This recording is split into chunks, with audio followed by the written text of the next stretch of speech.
मेरा नाम फूलन देवी है, लोग बैंडिट क्वीन के नाम से जानते हैं। और हमें पता नहीं था कि इतना संघर्ष करने के बाद हम जिंदा रहेंगे और आज आप सबके बीच में भी पहुंचेंगे, इतना मान सम्मान भी हम पाएंगे, ये हमने कभी नहीं सोचा था। 4 साल हम जंगल में भटके। आपको पता होगा कि हमारे हिंदुस्तान में, नहीं कहना चाहिए ऐसे मौके पर, मैं कहूंगी, बताऊंगी जो मेरे पे बीती है, कि हमारे सामंतशाही लोग, पैसे वाले लोग, और खासकर मैं जात का नाम लूंगी तो लोग कहेंगे दुबई में जाके जात पुकारी रहेंगे। ऐसे ऊंची जाति के लोग जो जात पात को मानते हैं, हम जैसे गरीबों को, दलितों को, दबे कुचलों को, अल्पसंख्यकों को एकदम ये सोचते हैं जी कीड़े मकोड़े हैं, जी इंसान नहीं है।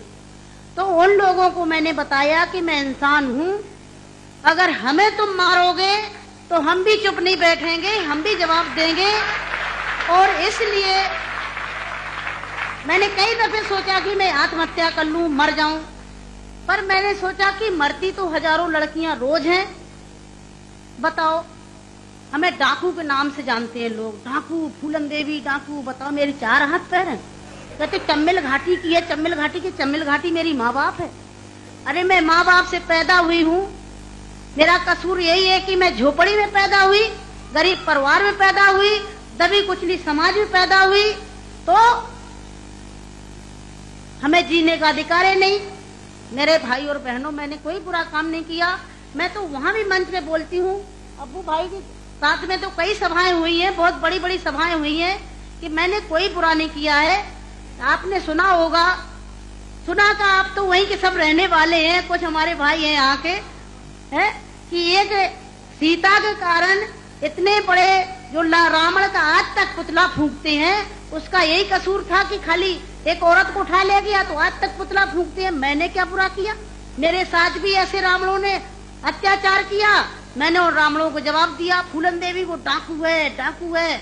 अरे वो तो माननीय मुलायम सिंह जी की देन है, नहीं नाम लेना चाहिए, जो आज हम समाज के अंदर खड़े हैं। और नहीं तो इतनी बड़ी साजिश रची थी, हमने कोई बुरा काम नहीं किया। जिन्होंने हमें सताया, हमें समाज में रहने लायक नहीं रखा, तो गुस्सा में इंसान अच्छा काम नहीं करता, गुस्सा में गलत ही करता है। और जो कुछ भी हुआ, अच्छा और बुरा, सबक सिखाने के लिए कि हम जैसी बहन बेटियों के साथ अन्याय अत्याचार करोगे तो कोई भी महिला घर से बाहर निकल के और अपने अधिकारों की लड़ाई लड़ने के लिए मैदान में खड़ी हो जाएगी। तो मेरे भाई और बहनों, हमें तो डाकू घोषित कर दिया। जब मैं चुनाव लड़ने जाती हूँ तो सब एक ही भाषण रहते हैं, किसी के और कोई भाषण नहीं रहते हैं। बताओ, मैं डाकू दिखाई देती हूँ? क्या होता डाकू है? तुमने हमें सताया, हमें लूटा पीटा। डाकू तो वो बेईमान जो हम जैसी महिलाओं को लूटते पीटते हैं। तो मेरे भाई और बहनों,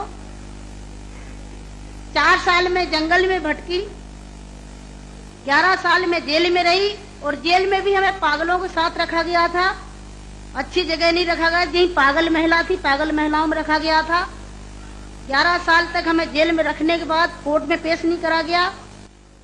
और जब जेल से छोड़े गए तो बहुत बड़ा हमारे हिंदुस्तान में तूफान आया। इतनी बड़ी डाकू को छोड़ दिया गया, बहुत बड़ा अन्याय हुआ। बस आप सबका प्यार था, आशीर्वाद था, कुछ ऊपर वाले की भी दुआ थी, जो आज आप सब